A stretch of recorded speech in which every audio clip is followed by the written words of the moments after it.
All right, if you're joining me here from Skilled Brown Magician's channel, thank you for hopping on and tuning in. This is my dueling replays for my Silent Swordsman deck profile. So this first duel here, you're gonna see that I do run level 7.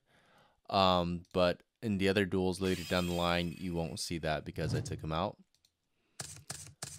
So right now I'm playing a Chaos deck because they run the Koichis and Moths and things like that. So I went ahead and set a Divine Wrath and played a Shining Angel in attack mode to avoid knocks. They MST my Divine Wrath.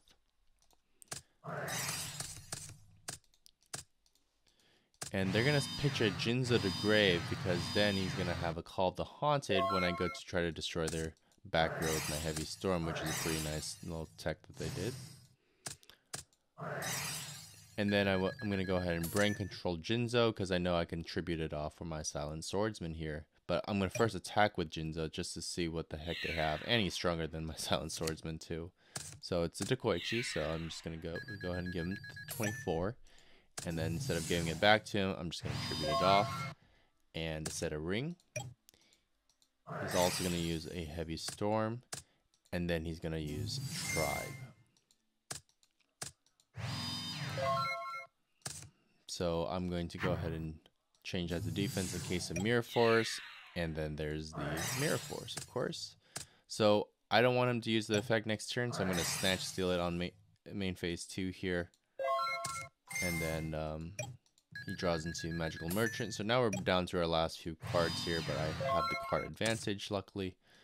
I'm going to go ahead and set that in case it's a Morphing Jar. And then it's a Magical Merchant, so he's going to get a Book of Moon, which I don't really care about. And then we'll hit him for 16. Gain his 1,000. He's going to try to Snatch Steal me, but I can't allow that to happen, so I got to Solemn that. And I know the other one's a Book of Moon, so I'm not too worried about that. I draw into BLS, but I don't have enough darks in the grave. So I think this is when I was running on only 2 of the dark guy. The Dark Warrior guy. So maybe I didn't see him because of that, but I'm still going to hit him for 16. He draws a Sinister Serpent, which can help stall for him even more here.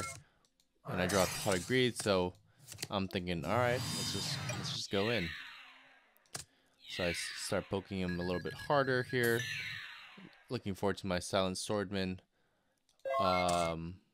next turn, but then he gets a Lightning Vortex, which I wish I had a Solemn for, but now I do not. So he's going to go ahead and blow up my field here. And I'm still waiting for that dark for BLS, so I'm going to go ahead and use my Silent Swordsman. See, he does not get the card to kill my Silent Swordsman, so I will be getting a level 5 next turn. He does keep getting the Sinister Serpent, which is one of the reasons why he's really good. But yeah, I will get my level 5 in case that back row is a book. And I'll go ahead and summon Zumbira because he doesn't have Mirror Force anymore. And let's go ahead and poke with Zumbira first. He can even go over Gravekeepers, which is really nice. For 21. I know it's a Sinister, so I wanted to poke him a little harder with the 23. He draws a Torrential. And then, of course, I will... This is where I go into a level 7, and then I get Torrential. But it's fine, because I have BLS, and I figured whatever he had there was not important, because he didn't use it the turn before. Go into game number 2 against the same person.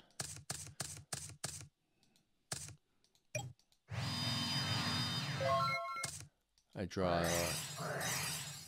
He Magic Jammers my Pot of Greed, which is very interesting. But I still use Graceful. I pitch level 7 because it's too early for him. I'm going to use MST, and then let's just poke him with Silent Swordsman. And pass. He draws into a Moth, but unfortunately for him, I have Mind Control. So I'm going to first get my level 5. And then I'm going to use Mind Control because I don't want to attack in with Silent Swordsman. And then I can just use a Pot of Greed. So that's a slap in the face. And he actually quit because of that, or admit defeat just because he didn't have any monsters whatsoever. So I guess that was a gimme.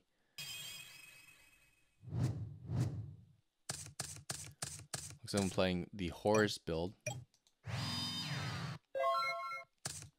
The one Skilled Brown Magician is known for, and I've been seeing a whole lot of it on Dueling Book. So I'm gonna go ahead and use Sangen. I see the scapegoats. I'm like, crap, I know I kind of guess what's coming. He set a Mirror Force, and that's really it. He has Monster Gate. Gets a Cyberstein in defense. Reasoning. I still don't know what it is. I thought I would have called a 6 if I knew it was a Horus build. But he gets another Cyberstein. So he's going to use one of the Cybersteins. Luckily, he didn't get level 6 from that. I would have been toast. But he did normal summon the level 6. But Mirror Force. So yeah, that was a huge relief for me. Now, I know he used a lot of resources for that. I'm going to blow up his whole field here. Or his scapegoats. And then I'm going to poke in with the other two here. Maybe should have saved the Cyberjar and pitched the body as a shield. And he uses Royal Decree. And he finishes it there. So now I know that I'm against a Horus build. So I side in Mask of Restrict and Token Thanksgiving. So he does pop my Mask of Restrict and knocks my Shining Angel. I should have just played him in attack mode, but whatever. Call it 2 for Cyberstein. I should have called a 6 because I hate this guy. But then again, I called it 2 because I didn't want him to bring out Master of Oz and poke me really hard. He sets a Scapegoat and passes. I use Rhoda to get exiled, so then I can use Exile to get rid of that guy. And then I set a Mirror Force. And then here comes the Scapegoats for the Monster Gate play. But I am not afraid because I have, again, Mirror Force, which is this deck's enemy.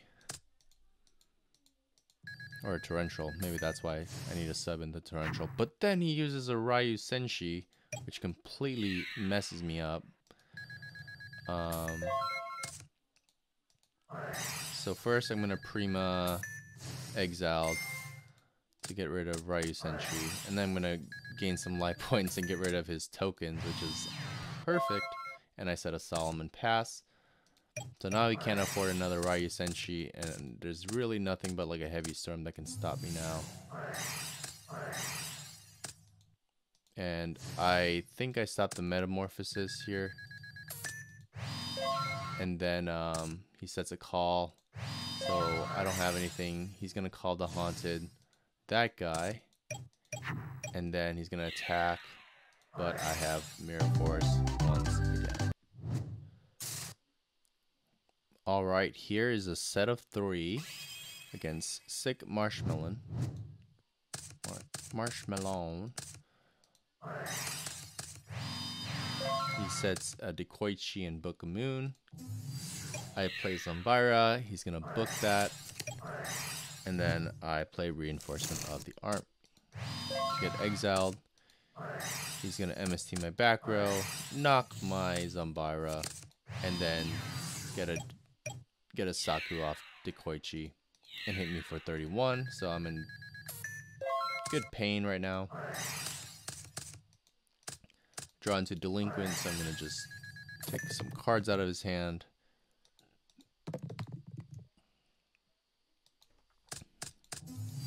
And then I should not have attacked him here because of the Saku risk, and I got hit with that, so I should have just set put. Then he attacked me because he already uses knock, so he only has 1 left in the deck. Attacked me for another 31. I'm at 800. He's at 8,000. And all I have is his Blade Knight, so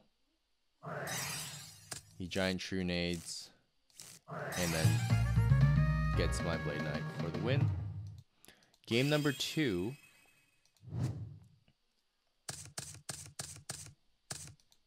I draw one of the trio, so that's always good. but I only have 5 monsters in hand afterwards. I'm keeping Rhoda because I'm hoping to get a monster that I, you know, within the scenario. I should have got a Silent Swordsman here. So that I could bring it out to attack the guy. So that was a misplay on my part. So I just set a Cyber Jar instead. And he knocks my Cyber Jar, of course. And then he ends up attacking to that guy anyways. And I, again, should have brought the Silent Swordsman out. Number 2. Don't know why I'm not doing that. Another misplay. Very mad with myself looking at this replay. But exile to get rid of the Dekoichi. And then instead of a Silent Swordsman, I've got a Warrior Lady. So I deserve this hit right here. I'm going to use Tribe to destroy that guy, and he's going to book him in my Tribe. Not sure why he booked him in the Tribe instead, but whatever. And then he's going to pop 2 cards out of my hand. Alright, I play this. I didn't realize he had Cyber Jar in this deck, but there you go. Now I learned.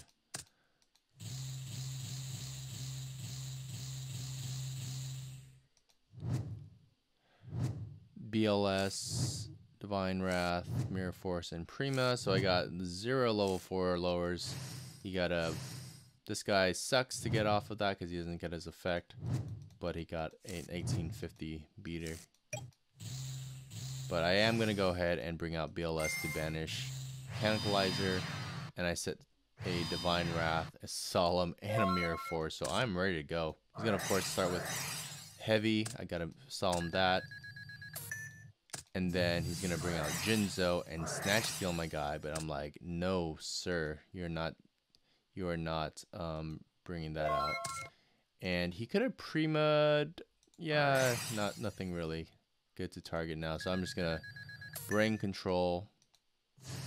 Or sorry, Prima, Silent Swordsman, and then Brain Control the Jinzo. And then he's going to Mug. No, not Mug. He's going to Concede. And this is the final match, or final game of the match. He's going to go first with the Mechanicalizer and set a limiter removal. I'm going to MST that limiter removal, Brain Control this thing, and then attack him for 23, because that's more than the 1850, and set a Divine Wrath. He's going to set a Mirror Force, play a Breaker, and I'm okay with that because I know I can attack into this next turn, but I didn't see that. Dang, Mirror Force, but I'll just Breaker that Mirror Force and then attack him for 16 plus 700. And I set a Body as a shield. He's going to set a Dekoichi. So I'm going to... I should have played... Or I didn't play Blade Knight because I thought it was a Cyber Jar again. So I'm playing it with those 2 guys here. So you drew a Mechanicalizer off of Dekoichi. And he did not draw the best of cards. He can't use his Snatch Steal against my Silent Swordsman, which is why I won that duel. Because if you look at it, he can't really get over it any other way. I mean, he could have potentially Snatch Stealed, or he could have attacked into this guy, and this wouldn't work. But I would end up Snatch Stealing it next turn anyways. So yeah, it was a done deal.